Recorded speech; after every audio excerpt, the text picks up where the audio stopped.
दोस्तों कुछ ही दिनों के अंदर आप लोगों का एग्जाम जो है वो होने वाले है। जी हाँ, जैसे कि आपको पता है आपका एग्जाम का दोस्तों समय जो है वो काफी करीब आ चुका है और कुछ ही दिनों के अंदर आप लोगों की परीक्षा होने वाली है। दोस्तों अब आपको चाहिए कि आप रिवीजन करें और जो इंपॉर्टेंट क्वेश्चन है, जो इंपॉर्टेंट प्रश्न है आपके लिए, जो आपके एग्जाम में पूछे जाते हैं, सिर्फ वही करें। क्योंकि दोस्तों अभी अगर आप इंपॉर्टेंट प्रश्न नहीं करेंगे तो फिर आपका एग्जाम में अच्छा रिजल्ट नहीं आएगा। तो दोस्तों आज की वीडियो में हम लोग लेके आए हैं क्लास 12 हिस्ट्री का फाइनल क्वेश्चन। जैसे कि आपको मालूम है हम लोग कर रहे हैं फाइनल क्वेश्चन, उसी का दोस्तों आज ये दूसरा वीडियो लेके आए हैं और ये दोस्तों काफी इंपॉर्टेंट क्वेश्चन है। यहाँ पर दोस्तों एक एक प्रश्न जो है कई अनुभवी शिक्षकों के द्वारा तैयार किया गया है। ये सभी दोस्तों आपके लिए गेस प्रश्न साबित होगा। इस वीडियो में दोस्तों हम लोग सिर्फ वही प्रश्नों को लेके आए हैं जो कि आपके एग्जाम में कई बार बार पूछे जा चुके हैं, सिर्फ वही प्रश्नों को करवाएंगे। इसलिए दोस्तों आप लोगों से मेरी आग्रह है, निवेदन है कि विनती है कि आप लोग प्लीज सभी क्वेश्चन का आंसर फटाफट दें और जो भी क्वेश्चन आपसे नहीं बने प्लीज आप उसको स्क्रीनशॉट लें और स्क्रीनशॉट लेने के बाद वीडियो खत्म होने के बाद तुरंत दोस्तों उसकी रिवीजन करें, क्योंकि आपके पास टाइम बिल्कुल भी नहीं है। और एक बात आपको बता देते हैं, जब तक दोस्तों आप क्वेश्चन को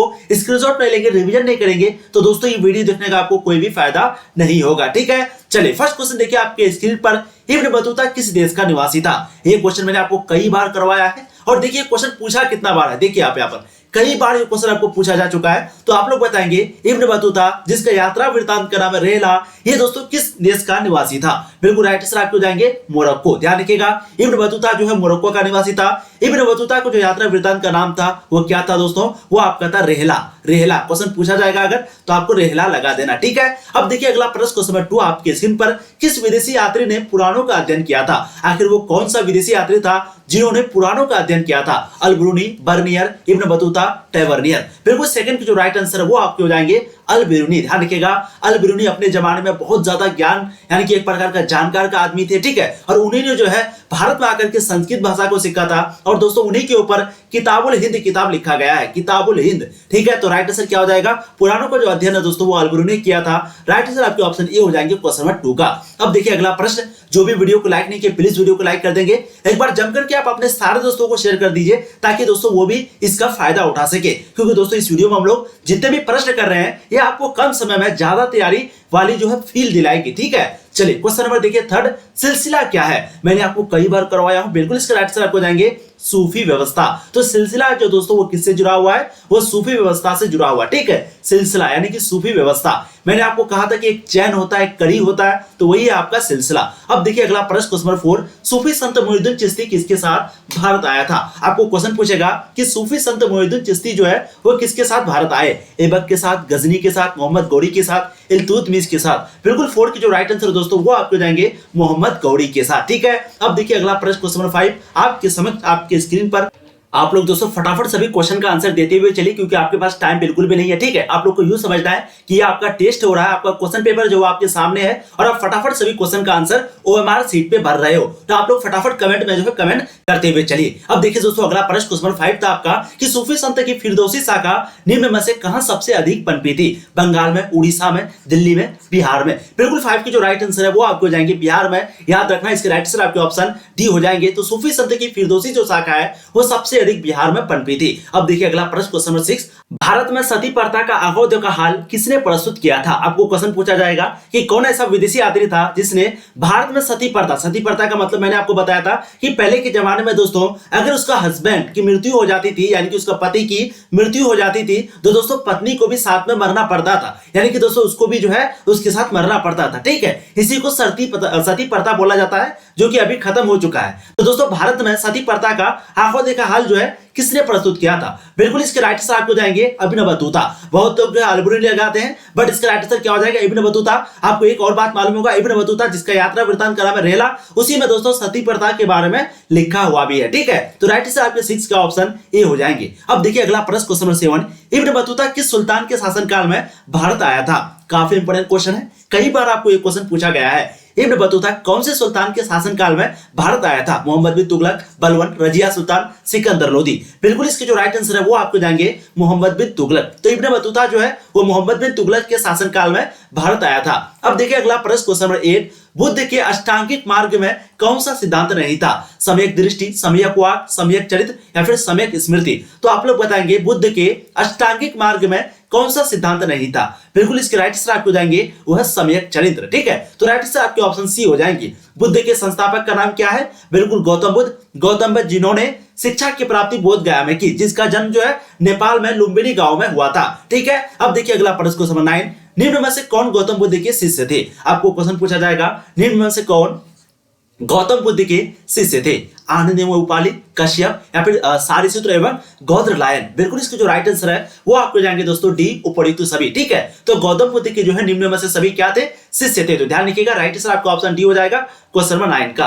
अब देखिए दोस्तों अगला प्रश्न आपके समक्ष आपके स्क्रीन पर, किसके शासनकाल में बौद्ध धर्म का विभाजन हीनयान और महायान संप्रदाय में हुआ था? आपको मैंने कई बार कहा है कि दोस्तों जब भी आपको क्वेश्चन पूछा जाए बौद्ध धर्म के बारे में तो इसमें 4-5 क्वेश्चन हमेशा पूछता है। एक आपका हो गया त्रिपिटक का संबंध किससे है, एक हो गया सूत्र पिटक का संबंध किससे है, एक और आपको पूछ देगा कि हीनयान और महायान इसका संबंध किससे है। तो दोस्तों ये सभी का जो संबंध है वो बौद्ध धर्म से है। तो यहाँ पर क्वेश्चन क्या है कि कौन के शासनकाल में बौद्ध धर्म का जो विभाजन है वो हीनयान और महायान संप्रदाय में हो गया था? बिल्कुल 10 के जो राइट आंसर है वो आपको जाएंगे कनिष्क के शासनकाल में। ऑप्शन आपके भी 10 का राइट आंसर हो जाएंगे। अब देखिए दोस्तों अगला प्रश्न आपके समक्ष आपके स्क्रीन पर, गौतम बुद्ध के गृह त्याग की घटना को बौद्ध ग्रंथों में क्या कहा गया है? गौतम बुद्ध के गृह त्याग की घटना को बौद्ध ग्रंथों में क्या कहा गया है? बिल्कुल 11 का जो राइट आंसर है वो आपको जाएंगे दोस्तों महाभिनिष्क्रमण। ऑप्शन आपके 11 का राइट आंसर हो जाएगा। ठीक है दोस्तों ध्यान रखिएगा इस वीडियो में हम लोग जितने भी प्रश्न कर रहे हैं ये सभी दोस्तों गेस किया हुआ प्रश्न है, काफी इंपॉर्टेंट प्रश्न है। तो प्लीज मैं आप लोगों से आग्रह करूंगा कि जो भी क्वेश्चन आपसे नहीं बनता हो उसको प्लीज आप लोग स्क्रीनशॉट लेंगे और प्लीज एक बार वीडियो को लाइक कर दीजिए। आप लोग लाइक बहुत कम है, इसका टारगेट हम लोग कम से कम आपको 500 लाइक तक पहुंचाना। ठीक है, और वीडियो को एक बार जम करके अपने सारे दोस्तों को शेयर कर दें ताकि वो भी क्लास में जुड़ पाए। अब देखिए दोस्तों अगला प्रश्न, मनुस्मृति में कितने प्रकार के विवाह का उल्लेख किया गया है? ये क्वेश्चन देखिए आपको कई बार पूछा गया है और बहुत ही आसान क्वेश्चन है। बिल्कुल इसके राइट आंसर होंगे वह 8 प्रकार के। ठीक है, हम लोग टोटल 4 प्रकार का पढ़ाई करते हैं लेकिन मनुस्मृति में इसके रचनाकार का नाम क्या है? मनु। मनुस्मृति के रचनाकार का नाम क्या है? मनु। ठीक है, इसमें कितने प्रकार के विवाह का उल्लेख है दोस्तों? टोटल 8 प्रकार का। राइट आंसर आपके ऑप्शन सी हो जाएंगे क्वेश्चन नंबर 12 का।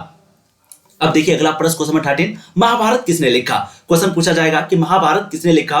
बिल्कुल 13 की जो राइट आंसर है वो आपको जाएंगे वेद व्यास ने। ध्यान रखिएगा मनु जो कि मनुस्मृति को लिखा, जैसे कि मैंने पूरा ऊपर में हम लोगों ने पढ़ा कौटिल्य जिन्होंने अर्थशास्त्र को लिखा। ठीक है, महाभारत की जो भाषा थी कौन सी भाषा थी? बिल्कुल वो संस्कृत भाषा में लिखी गई थी और वेद व्यास जो है उसके लेखक थे। तो क्वेश्चन देखिए कई बार आपको पूछा गया है, महाभारत जो है वो वेद व्यास ने लिखा। राइट से आपके ऑप्शन डी हो जाएंगे क्वेश्चन नंबर 13 का। अब देखिए दोस्तों अगला प्रश्न आपके समक्ष आपके स्क्रीन पर, महाभारत और पुराण में मथुरा के शासक वंश को कहा गया है। एक महाभारत और एक पुराण, इनमें दोस्तों मथुरा के जो शासक वंश थे उसको क्या कहा गया है? पुरु, तुर्वस, यदु या फिर सभी? बिल्कुल 14 की जो राइट आंसर हो जाएगा वो आपके दोस्तों हो जाएगा वो है यदु। तो ध्यान रखिएगा महाभारत और पुराण में जो है मथुरा के शासक वंश को क्या कहा गया है? यदु कहा गया है। राइट आंसर आपके ऑप्शन सी हो जाएंगे। अब देखिए अगला प्रश्न क्वेश्चन नंबर 15, प्राचीन भारत के महाकाव्य का नाम है। आपको क्वेश्चन पूछेगा कि प्राचीन भारत की जो महाकाव्य है उसके नाम क्या है? महाभारत, ऋग्वेद, मनुस्मृति या फिर इनमें से कोई नहीं? दोस्तों मैंने आपको कई बार करवाया, बहुत ही आसान क्वेश्चन है। बिल्कुल इसके राइट आंसर आपको जाएंगे वो है महाभारत। अगर आपको क्वेश्चन पूछ देता कि सबसे पुरानी वेद कौन सी है तो दोस्तों वो जो है ऋग्वेद है, लेकिन यहाँ पर क्वेश्चन क्या पूछा? प्राचीन महाकाव्य। तो दोस्तों इसका जो राइट आंसर हो जाएगा बिल्कुल आपके 15 का ऑप्शन ए करेक्ट आंसर हो जाएगा। अब देखिए अगला प्रश्न क्वेश्चन नंबर 16, चंद्रगुप्त की मृत्यु कहां हुई थी? क्वेश्चन पूछा जाएगा चंद्रगुप्त की जो मृत्यु है वो कहां पर हुई थी? पाटलिपुत्र में, तक्षशिला में या फिर श्रवणबेलगोला में या फिर उज्जैनी में? बिल्कुल 16 की जो राइट आंसर है वो आपको जाएंगे श्रवणबेलगोला में। ऑप्शन आपके सी 16 का राइट आंसर हो जाएंगे। ठीक है, अब देखिए अगला प्रश्न क्वेश्चन नंबर 17, चंद्रगुप्त मौर्य किस धर्म को मानने वाला था? बौद्ध धर्म को, जैन धर्म को, शैव धर्म को, वैष्णव धर्म को? बिल्कुल 17 की जो राइट आंसर है वो आपको जाएंगे जैन धर्म को। ध्यान रखिएगा चंद्रगुप्त जो दोस्तों वो जैन धर्म को मानने वाला था। 17 के राइट आंसर आपके ऑप्शन बी हो जाएंगे। ठीक है, जैन धर्म के संस्थापक कौन थे? बिल्कुल महावीर। जी हाँ, अब देखिए अगला प्रश्न क्वेश्चन नंबर 18, मौर्य वंश का अंतिम राजा कौन था? क्वेश्चन आपको पूछा जाएगा कि मौर्य वंश का जो अंतिम राजा था वो कौन था? अशोक था, कुणाल था, संपर्क था या फिर वीरभद्र था? बिल्कुल 18 की जो राइट आंसर दोस्तों वो आपको जाएंगे वीरभद्र। ऑप्शन आपके डी 18 का राइट आंसर हो जाएंगे। ठीक है, बहुत इंपॉर्टेंट, बहुत बढ़िया। आप लोग फटाफट सभी क्वेश्चन का आंसर लगाते चलिए मेरे साथ साथ। अब देखिए अगला प्रश्न क्वेश्चन नंबर 19, मौर्यकालीन टकसाल का जो प्रधान था वो कौन था? जी हाँ, कोषाध्यक्ष, मुद्राध्यक्ष, पंद्याध्यक्ष या फिर लव्यनाध्यक्ष? तो 19 के दोस्तों राइट आंसर आपको जाएंगे बिल्कुल वो हो जाएंगे पन्याध्यक्ष, ऑप्शन सी। ठीक है, तो मौर्यकालीन टकसाल का जो प्रधान था वो कौन था? बिल्कुल वो पन्याध्यक्ष था। राइट आंसर 19 का आपका ऑप्शन सी हो जाएंगे। अब देखिए दोस्तों अगला प्रश्न क्वेश्चन नंबर 20, जो कि काफी इंपोर्टेंट क्वेश्चन आपका, हड़प्पा सभ्यता का सबसे बड़ा नगर कौन है? कई बार आपने कर चुका है। बिल्कुल इसकी जो राइट आंसर है वो आपको जाएंगे मोहनजोदड़ो। ध्यान रखिएगा, मोहनजोदड़ो में जो विशाल स्नानघर का जो अवशेष है वो भी मोहनजोदड़ो से प्राप्त हुआ था। और हड़प्पा सभ्यता का जो सबसे बड़ा नगर है वो दोस्तों मोहनजोदड़ो में ही, ठीक है, यानी कि मोहनजोदड़ो ही है। और एक चीज आप लोग ध्यान रखिएगा, कालीबंगा के बारे में क्या पूछा जाता है? जोते हुए खेत। यानी कि अगर आपको पूछेगा कि जोते हुए खेत का जो साक्ष्य है वो कहां से प्राप्त हुआ, तो दोस्तों वो कालीबंगा से। मोहनजोदड़ो सबसे बड़ा शहर और लोथल तो आप जानते हैं गुजरात में स्थित है। ठीक है, तो हड़प्पा सभ्यता का सबसे बड़ा नगर कौन सा होगा? बिल्कुल 20 के जो राइट आंसर है वो आपके ऑप्शन बी हो जाएंगे। अब देखिए अगला प्रश्न क्वेश्चन 21, हड़प्पा सभ्यता की सर्वप्रथम खोज किसने की थी? कई बार हम आपने करवाए हैं, कई बार करवाए हैं और 2021 में पूछा हुआ क्वेश्चन है। बिल्कुल इसके राइट आंसर आपको जाएंगे वो है दयाराम साहनी। ध्यान रखिएगा, ऑप्शन बी आपके राइट आंसर हो जाएंगे। ठीक है, कब किया था? तो 1921 में। ध्यान रखिएगा, हड़प्पा सभ्यता की सर्वप्रथम खोज जो है वो दयाराम साहनी ने किया था दोस्तों। और कब किया था वो भी मैंने आपको बताया 1921 में। और अगर आपको क्वेश्चन पूछ दे कि हड़प्पा नामक जगह की खोज कब हुई थी, तो वो भी 1921 ईस्वी में हुई थी। किसने किया था? दयाराम साहनी ने किया था। ठीक है, और मोहनजोदड़ो की खोज जो है रखलदास बनर्जी ने 1922 ईस्वी में किया था। देखिए अगला प्रश्न क्वेश्चन 23, हड़प्पा किस नदी के किनारे स्थित है? कई बार हमने आपको ये क्वेश्चन करवाया है। यहाँ पर बात हो रही है हड़प्पा शहर की। तो हम लोग जानते हैं कि हड़प्पा शहर जो है वो रावी नदी के किनारे बसा हुआ है, यानी कि स्थित है। ठीक है, तो हड़प्पा जो दोस्तों वो रावी नदी के किनारे स्थित है। और वहीं पे अगर हम लोग बात करेंगे हड़प्पा सभ्यता का, यानी कि सिंधु घाटी सभ्यता का, तो वो जो है सिंधु नदी के किनारे स्थित है। और अगर हम लोग बात करेंगे मोहनजोदड़ो के बारे में, तो वो भी आपका सिंधु नदी के किनारे स्थित है। ध्यान रखिएगा। अब देखिए अगला प्रश्न आपके स्क्रीन पर, हड़प्पा सभ्यता की सबसे महत्वपूर्ण विशेषता क्या थी? क्वेश्चन आपको पूछा जाएगा कि हड़प्पा सभ्यता की सबसे महत्वपूर्ण विशेषता क्या थी? नगर योजना व वास्तुकला, व्यापार, कला या फिर पशुपालन? नगर योजना व वास्तुकला मतलब जैसे कि उस समय जो मूर्ति वगैरह बनाए जाते थे उस समय, ठीक है, तो वो चीज को, जैसे कि नर्तकी की मृत्यु थी, उसी से तो हम लोग को पता चला था कि वहां पर जो है मूर्ति होती थी। तो दोस्तों वो अलग चीज है। लेकिन 24 की जो राइट आंसर है बिल्कुल आपको जाएंगे वो है नगर योजना वो वास्तुकला। ध्यान रखिएगा, हड़प्पा सभ्यता की जो सबसे महत्वपूर्ण विशेषता थी वो नगर योजना था और वास्तुकला था। तो राइट आंसर आपके ऑप्शन ए हो जाएंगे। इसीलिए हड़प्पा सभ्यता को नगरीय या फिर शहरीय सभ्यता भी बोला जाता है। देखिए अगला प्रश्न क्वेश्चन 25, संविधान सभा में भारत के राष्ट्रीय ध्वज का प्रस्ताव किसने पेश किया था? संविधान सभा में भारत के राष्ट्रीय ध्वज का जो प्रस्ताव है वो किसने पेश किया था? बिल्कुल 25 की जो राइट आंसर है वो आपको जाएंगे जवाहरलाल नेहरू। ध्यान रखिएगा, संविधान सभा में भारत के राष्ट्रीय ध्वज का जो प्रस्ताव है दोस्तों वो जो है जवाहरलाल नेहरू ने प्रस्तुत किया था। अब देखिए अगला प्रश्न क्वेश्चन 26, हिंदी को राष्ट्रभाषा बनाने की वकालत संविधान सभा में किसने किया था? यानी कि किसने की? महात्मा गांधी ने, जवाहरलाल नेहरू ने, आरवी घुलेकर ने या फिर डॉक्टर राजेंद्र प्रसाद ने? बिल्कुल 26 की जो राइट आंसर है वो आपको जाएंगे आरवी घुलेकर ने। ध्यान रखिएगा, हिंदी को राष्ट्रभाषा बनाने की जो वकालत है, जो तरफदारी है, वो आरवी घुलेकर ने किया था। राइट आंसर 26 के आपके ऑप्शन सी हो जाएंगे। वहीं पे महात्मा गांधी जो है वो हिंदुस्तानी भाषा को ये करते थे, यानी कि हिंदुस्तानी में क्या आ जाता था, ये मतलब कि उर्दू हिंदी सब आ जाता था। ठीक है, अब देखिए अगला प्रश्न क्वेश्चन 27, भारतीय संविधान कितने दिनों में तैयार हुआ? आपको क्वेश्चन कई बार पूछा गया है और मैंने आपको कई बार आंसर भी बताया है। टोटल 2 वर्ष 11 महीने 18 दिन, यानी कि ऑप्शन भी आपका 27 का राइट आंसर जाएगा। ठीक है, तो भारतीय संविधान जो है दोस्तों 2 साल 11 महीने 18 दिन में तैयार हुआ था। और कभी कभी पूछा जाएगा कि कब लागू हुआ, तो मैंने आपको कई बार बताया 26 जनवरी 1950 को लागू हुआ था। ध्यान रखिएगा, ठीक है, 26 जनवरी 1950 को, जो हम लोग 26 जनवरी गणतंत्र दिवस के रूप में बनाते हैं। देखिए अगला प्रश्न क्वेश्चन 28, सती प्रथा का उन्मूलन कानून किस वर्ष लागू हुआ था? सती प्रथा का उन्मूलन जो कानून है वो कौन से वर्ष में लागू हुआ था? 1829 में, 1830 में, 1832 में, 1831 में? बिल्कुल 28 की जो राइट आंसर है वो आपको जाएंगे 1829 में। ध्यान रखिएगा, सती प्रथा का जो उन्मूलन है दोस्तों वो 1829 ईस्वी में हुआ था।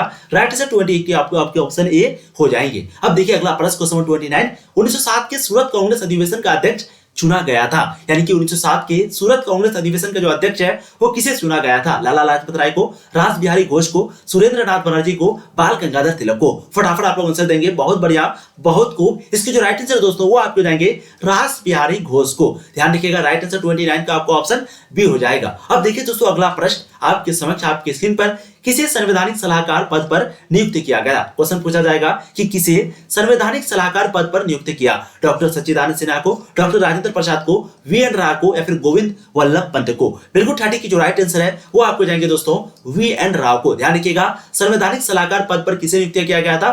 वीएन राय को। ठीक है, फटाफट आप लोग आंसर देंगे दोस्तों, बिल्कुल बहुत बढ़िया। जो भी वीडियो को लाइक नहीं किया प्लीज वीडियो को लाइक कर दीजिएगा। एक वीडियो बनाने में दोस्तों काफी मेहनत लगती है, तो ये आप लोगों का जिम्मेदारी है, रिस्पॉन्सिबिलिटी है कि आप लोग वीडियो को लाइक कीजिएगा, शेयर कीजिएगा, और हाँ, जो भी चैनल पे दोस्तों पहली बार आए सब्सक्राइब कीजिए, क्योंकि दोस्तों यहाँ पर आपको पूर्ण तरीके से बहुत मजे के साथ पढ़ाई जाती है। जैसे कि आप यहाँ पर देखते हैं 7 बजे आपकी लाइव क्लास होती है, उसी तरीके से 8:30 बजे इंग्लिश की क्लास होती है, तो आप लोग हर समय क्लास में ज्वाइन कीजिए। अब देखिए अगला प्रश्न क्वेश्चन 31, काफी इंपोर्टेंट क्वेश्चन आपका, मालवी कागनी मित्र किसकी रचना है? मालवी कागनी मित्र ये जो है किसकी रचना है? 2021 का बोर्ड मॉडल क्वेश्चन है। बिल्कुल 31 की जो राइट आंसर है वो आपको जाएंगे कालिदास की। ठीक है, अब देखिए अगला प्रश्न क्वेश्चन 32, प्रयाग प्रशस्ति स्तंभ अभिलेख जो है वो किस लिपि में है?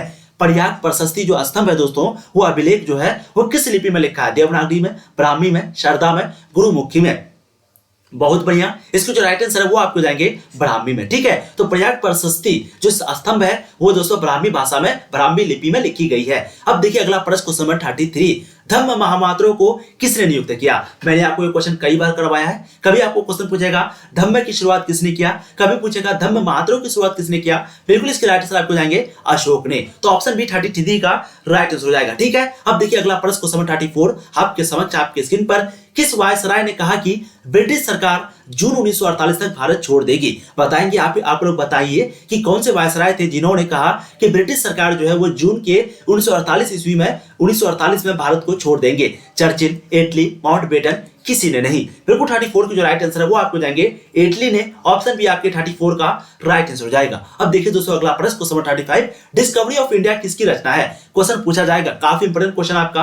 ये जो डिस्कवरी ऑफ इंडिया है दोस्तों वो किसकी रचना है? राजेंद्र प्रसाद, जवाहरलाल नेहरू, लाल बहादुर शास्त्री, भीमराव अंबेडकर? बिल्कुल 35 की जो राइट आंसर है वो आपको जाएंगे जवाहरलाल नेहरू। ध्यान रखिएगा, डिस्कवरी ऑफ जो इंडिया है वो जवाहरलाल नेहरू की रचना है। राइट आंसर 35 का आपका ऑप्शन बी हो जाएगा। अब देखिए अगला प्रश्न आपके समक्ष आपके स्क्रीन पर, कैबिनेट मिशन में कौन सदस्य नहीं थे? आपको क्वेश्चन पूछा जाएगा कि कैबिनेट मिशन में कौन सदस्य नहीं थे? पैट्रिक लॉरेंस या फिर जॉन मार्शल या फिर ए.बी. अलेक्जेंडर या फिर स्टेफोर्ड क्रिप्स? बिल्कुल 36 की राइट आंसर हो जाएगा वो हो जाएगा दोस्तों जॉन मार्शल। तो ध्यान रखिएगा, कैबिनेट मिशन में कौन सदस्य नहीं थे, कौन मेंबर नहीं थे दोस्तों? वो जॉन मार्शल जो है मेंबर नहीं थे। ठीक है, अब देखिए अगला प्रश्न क्वेश्चन नंबर 37 आपके समक्ष आपके स्क्रीन पर, स्वतंत्र भारत का अंतिम गवर्नर जनरल कौन था? ये क्वेश्चन आपको देखिए कई बार पूछा गया है और अभी तक ऐसे भी बच्चे हैं जो कि अभी भी इस क्वेश्चन में डाउट है। अभी भी देखिए एक चीज आप ध्यान रखिएगा, अगर आपको यहाँ पर क्वेश्चन पूछता कि भारत का अंतिम गवर्नर जनरल कौन था, तब आपको राइट आंसर क्या लगाना था? बिल्कुल लॉर्ड माउंटबेटन। लेकिन यहां पर आपको क्वेश्चन क्या पूछा गया है कि स्वतंत्र भारत मतलब आजाद भारत। तो आजाद भारत का जो अंतिम गवर्नर जनरल था वो दोस्तों सी राजगोपालाचारी था। ऑप्शन आपके सी 37 का राइट आंसर हो जाएंगे। ठीक है, देखिए क्वेश्चन आपको कई बार पूछा गया है, तो प्लीज आप लोग हो सके तो स्क्रीनशॉट ले लीजिएगा। अब देखिए अगला प्रश्न क्वेश्चन 38, महात्मा गांधी ने पहला सत्याग्रह कब और कहां प्रारंभ किया? आपको पता है महात्मा गांधी ने अफ्रीका में लगभग 2 दशक से भी ज्यादा रहा, और जैसे ही वो 1915 में भारत आए तो दोस्तों गांधी जी ने सबसे पहला जो सत्याग्रह है वो चंपारण में किया, 1917 में किया। तो ध्यान रखिएगा, वैसे भी अगर आप ध्यान से देखेंगे तो 1917 जो है सबसे पहला है, उसके बाद 1918 है, फिर 18 फिर 19 है, तो इसका मतलब क्या होगा? यही जो है राइट आंसर होगा। ठीक है, तो महात्मा गांधी ने जो पहला सत्याग्रह किया था वो चंपारण सत्याग्रह था, जो कि 1917 ईस्वी में किया था। ये कहां पर है? बिल्कुल ये बिहार में है। ध्यान रखिएगा कहां पर है? बिहार में है। ठीक है, बहुत बढ़िया। अब देखिए अगला प्रश्न क्वेश्चन 39, करो या मरो। आप लोग को क्वेश्चन पूछा जाएगा, करो या मरो का जो नारा है वो किसने दिया था? गांधी जी ने, तिलक ने, गोखले ने, सुभाष चंद्र बोस ने? बिल्कुल 39 की जो राइट आंसर है वो आपको जाएंगे गांधी जी ने। ध्यान रखिएगा, करो या मरो, भारत छोड़ो, ये सभी दोस्तों मतलब कि ये सभी का नेतृत्व तो कौन कर रहे थे? गांधी जी कर रहे थे, और करो या नरो का जो नारा है वो भी गांधी जी ने दिया। तो राइट आंसर 39 के आपके ऑप्शन ए हो जाएंगे। अब देखिए दोस्तों अगला प्रश्न क्वेश्चन 40 आपके समक्ष आपके स्क्रीन पर, महात्मा गांधी के राजनीतिक गुरु कौन थे? आपको क्वेश्चन पूछा जाएगा महात्मा गांधी के राजनीतिक गुरु कौन थे? मैंने दोस्तों आपको कई बार करवाया, बिल्कुल इसके राइट आंसर आपको जाएंगे वो है गोपाल कृष्ण। ध्यान रखिएगा 40 का राइट आंसर आपका ऑप्शन सी हो जाएगा। अब देखिए दोस्तों अगला प्रश्न आपके समक्ष आपके स्क्रीन पर, महात्मा गांधी ने पहला किसान आंदोलन कहां शुरू किया था? अभी हमने आपको करवाया। बिल्कुल 41 की जो राइट आंसर है वो आपको जाएंगे चंपारण में। कंफ्यूज नहीं होना है, चाहे आपको दे देगा सत्याग्रह या फिर दे देगा आंदोलन, तो कुछ भी आपको पूछे राइट आंसर लगाना है। Option B Champaran. कब किया था? तो दोस्तों अभी आप लोगों ने देखा 1917 ईस्वी में। ठीक है, क्वेश्चन आपको पूछा जाता है दांडी की शुरुआत कब हुई थी? 1930 में। ठीक है, दांडी की जो सविनय अवज्ञा आंदोलन ये दांडी से शुरू हुआ था ना, दांडी से, तो कब हुई थी दोस्तों? 1930 में। ध्यान रखिएगा, बहुत बढ़िया। और भारत छोड़ो आंदोलन कब हुई थी? 1942 में। ये सभी क्वेश्चन आपको पूछा जाता है। तो असहयोग आंदोलन कब हुई थी? 1920 में। ठीक है, बहुत बढ़िया। तो इसके राइट आंसर क्या हो जाएंगे? 41 का बिल्कुल आपका ऑप्शन बी हो जाएगा चंपारण में। अब देखिए अगला प्रश्न, question number 43, gateway of India Bharat के किस शहर में स्थित है? देखिए 2021 का बोर्ड मॉडल क्वेश्चन है आपका। कलकत्ता हो गया, बंबई। बिल्कुल बंबई आपका राइट आंसर हो जाएगा। जी हाँ 42 के राइट आंसर आपके ऑप्शन बी हो जाएंगे। गेट ऑफ इंडिया है जो दोस्तों वो बंबई में है। और अगर आपको क्वेश्चन पूछा जाएगा कि विक्टोरिया मेमोरियल जो है वो कहां पर है, तो दोस्तों विक्टोरिया मेमोरियल जो है वो कोलकाता में है, यानी कि बंगाल में। ठीक है, और बंबई को यानी कि गेट ऑफ इंडिया का जो निर्माण वो कब हुआ था? तो क्वेश्चन ये पूछा गया है 1911 ईस्वी में हुआ था। ध्यान रखिएगा 1911 ईस्वी में। बार बार रिवीजन इसलिए करवाता हूं ताकि आपकी प्रैक्टिस हो सके। Practice man a man perfect, यानी कि आप जितना प्रैक्टिस करोगे उतना दोस्तों आपको याद होगा। ठीक है, hard work is the key of success. Hard work is the key to success, यानी कि आप जितना मेहनत करेंगे उतना, यानी कि जो मेहनत है दोस्तों वो सफलता की कुंजी है। तो जितना आप रगड़ोगे अपने आप को, आप उतना आगे चल के चमकोगे। अगर आप सूर्य की तरह बनना चाहते हो तो आपको सूर्य की जैसा जलना भी पड़ेगा। ये चीज जो समझ गया, समझ लो वो तरक्की कर गया। अब देखिए अगला प्रश्न, क्वेश्चन 43, किस वायसराय के काल में कलकत्ता, मद्रास, बंबई में हाई कोर्ट की स्थापना किया गया था? फटाफट आप लोग बताएंगे कौन वायसराय थे। बिल्कुल 43 की जो राइट आंसर है वो आपको जाएंगे जॉन लॉरेंस। ठीक है, तो जॉन लॉरेंस उस समय वायसराय थे। इसी के काल में कलकत्ता हुआ, मद्रास हो गया, बंबई हो गया। ये दोस्तों क्या हुआ था? बिल्कुल यहां पर जो है हाई कोर्ट की स्थापना हुई थी। अब देखिए अगला प्रश्न, क्वेश्चन 44, अंग्रेजों ने शिक्षा का माध्यम अंग्रेजी कब बनाया?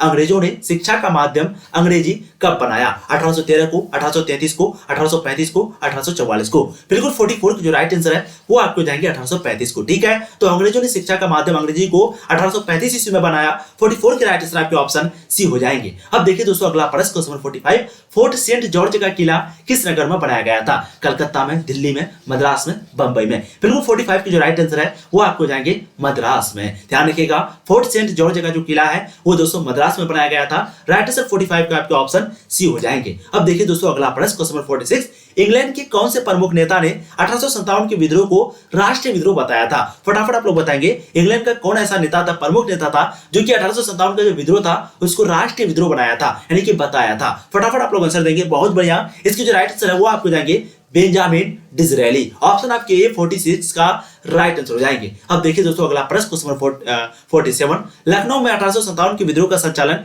किसने किया था? फटाफट आप लोग बताइए। मैंने आपको कई बार करवाया है, लखनऊ में 1857 का जो विद्रोह हो रहा था उसका नेतृत्व कौन कर रहा था? देखिए 2018 के अनुअल एग्जाम में पूछा हुआ क्वेश्चन है। बिल्कुल 47 की जो राइट आंसर दोस्तों वो आपके हो जाएंगे बेगम हजरत महल। ध्यान रखिएगा, प्लीज ध्यान रखिएगा, लखनऊ के बारे में आपको जब भी पूछ दिया जाए कि लखनऊ में कौन नेतृत्व कर रहा था 1857 की क्रांति का, तो दोस्तों वो जो है बेगम हजरत महल थे। ठीक है, और अगर आपको क्वेश्चन पूछ देगा कि लखनऊ के बारे में यहां पर पूछ दिया, और अगर आपको पूछा जाएगा कि कानपुर में 1857 के विद्रोह का जो संचालन वो किसने किया, तो बिल्कुल दोस्तों नाना साहब ने किया। ठीक है, और अगर वहीं पे पूछा जाएगा दिल्ली के बारे में, दिल्ली में किसने किया, तो दोस्तों दिल्ली में किसने किया था? बिल्कुल बहादुर शाह जफर द्विवेदी ने। और अगर क्वेश्चन पूछ दिया जाए कि वीर कुंवर सिंह ने कहां पर किया था, तो दोस्तों बिहार में। ध्यान रखिएगा। अब देखिए अगला प्रश्न, क्वेश्चन 48, 1857 की क्रांति के बाद मुगल सम्राट बहादुर शाह जफर को देश जो है निकाल देकर भेज दिया गया। यानी कि 1857 की क्रांति के बाद मुगल सम्राट जो कि बहादुर शाह जफर थे, जिन्होंने दिल्ली में क्या किया, नेतृत्व किया,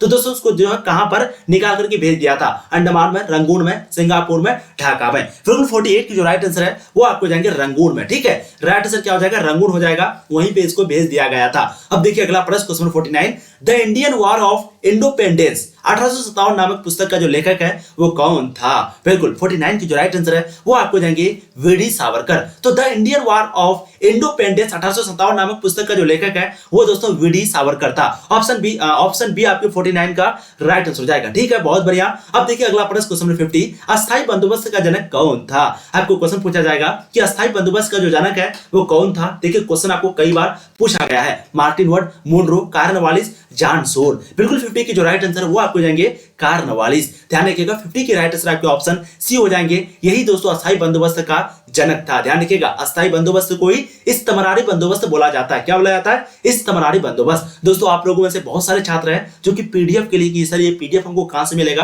तो सिंपली आपको जो है गूगल या फिर क्रोम ब्राउज़र ओपन करना है। ठीक है, वहां पर दोस्तों आपको सर्च करना है तनु क्लासेस। जैसे आप वहां पर दोस्तों सर्च करेंगे तो देखिए कुछ इस प्रकार का इंटरफेस खुलेगा। इसमें आपको क्लिक करना है और यहाँ पर दोस्तों आपको पूरा चैप्टर बाय चैप्टर आपको यहाँ पर सब कुछ मिल जाएगा, जैसे कि आप यहाँ पर देख सकते हैं। ठीक है, पूरा ऑब्जेक्टिव मिलेगा, बहुत सारे सब्जेक्टिव अपलोड हो रहा है और धीरे धीरे जो है आपको यहाँ पर सारी अपलोड मिल जाएगी। तो आप लोग यहाँ पर आराम से आके देख सकते हैं। ठीक है, जो भी जिसको भी अगर पीडीएफ चाहिए तो, और यहाँ पर बहुत सारी चीजें होती है, एक बार आप जरूर आइए। एडमिट कार्ड वगैरह, मॉडल पेपर वगैरह सब कुछ यहाँ पर आपको पता चल जाएगा। ठीक है, तो दोस्तों आज की वीडियो में हम लोगों ने टोटल 50 क्वेश्चन को किया। ये दोस्तों आपके एग्जाम के लिए काफी इंपॉर्टेंट प्रश्न था। मैं फिर से बता दूं, ये सभी प्रश्न दोस्तों आपके अनुभवी शिक्षकों के द्वारा तैयार किया हुआ, गेस किया हुआ प्रश्न था। तो दोस्तों इसमें से अगर जो भी क्वेश्चन आपसे नहीं बना हो, प्लीज आप उसको स्क्रीनशॉट लेंगे। और दोस्तों स्क्रीनशॉट तो ले लिए होंगे, अब वीडियो खत्म होने के बाद, जस्ट खत्म होने के बाद उसको रिवीजन करना है, तभी दोस्तों ये वीडियो देखने का आपको फायदा होगा। ठीक है, और एक बार जो भी वीडियो को लाइक नहीं किए, प्लीज आप लोग वीडियो को लाइक कर देंगे और एक बार जम करके अपने सारे दोस्तों को शेयर कर देंगे। ठीक है, और चैनल पे अगर पहली बार आए तो सब्सक्राइब कर देंगे, क्योंकि दोस्तों यहाँ पर आपको पूरे तरीके से बहुत मजे के साथ तैयारी कराई जाती है। Thank you so much, thank you for joining.